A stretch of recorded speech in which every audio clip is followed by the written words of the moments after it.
So, the Cobra Mark III, one of the most iconic and beloved ships in Elite Dangerous. Built by Faulcon DeLacy, this rugged, reliable, multi-role ship has been around since the in-game year 3100 and continues to be a fan favourite. It's got history, versatility and a reputation for being one of the best all-rounders you can fly. However, it is perhaps now being eclipsed by its newest version, that's the Cobra Mark V. So the Cobra Mark III, it's fast, tough and surprisingly spacious for its size. It fits on a small landing pad, has 2 seats for multi-crew, and packs in a great balance of speed, firepower and cargo space. It's quick too, comparable to the Viper in raw speed, and can be upgraded to hit over 460 meters per second on boost. With a solid jump range and plenty of internal compartments, it's suitable for just about any career path. Combat, trading, exploration, mining, you name it. You want to run cargo or mine credits? It's got the space. Looking for a capable fighter? It's well armed and agile enough to hold its own. Planning a long journey? It's sturdy and configurable enough to take you out into the black. Its only real drawbacks are that it's not quite as nimble in a dogfight as the smaller Eagles or Vipers, and its jump range isn't quite as good as dedicated explorers like the Adder or Hauler. Still, for its price, it's incredibly hard to beat. The Cobra Mark III is often called the jack of all trades, and with good reason.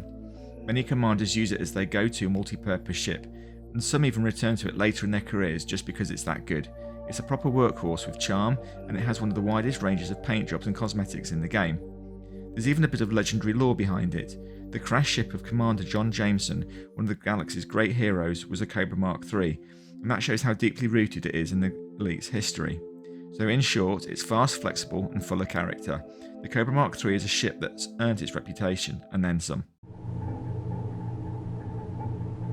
If the scrappy little Sidewinder is like your very first car, then climbing into the Cobra Mark III feels more like upgrading to something a bit more polished. So straight away, you notice the difference in size.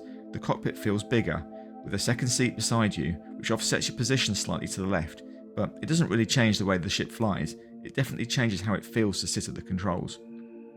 Compared to the Sidewinder's worn out, patched together vibe, the Cobra feels tidier and a little more refined.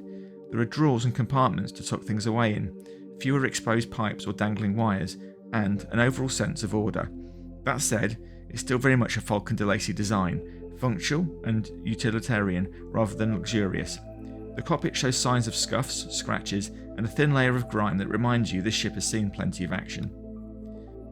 Some familiar touches carry over from the Sidewinder, like the hinged keyboard, but here it's joined by more displays and status screens scattered around the cockpit, giving it a busier, more advanced feel. There are also storage straps and small utility features that make the space feel genuinely lived in. And then, at the back, there's the cockpit door, slightly larger than the Sidewinder's, which always leaves you wondering what might lie beyond, if only the game allowed you to step through. Stepping outside and looking at the Cobra Mark III in VR really drives home the difference in scale. Compared to the Sidewinder, this is a much larger and more imposing ship, and when you see your commander standing next to it in the hangar, the size difference is striking. It immediately feels like you've moved up a tier. Around the back you'll notice a rear access door nestled between the engines, and it's noticeably larger than the Sidewinder's, another reminder of the Cobra's increased scale. This time though, the ship also has an extendable entrance gangway with stairs, hinting at the fantasy of walking up and stepping inside the vessel yourself. It's one of those details that makes you wish we could explore ship interiors. In VR, you can also walk underneath the hull without crouching, which really emphasises how much bigger this ship is.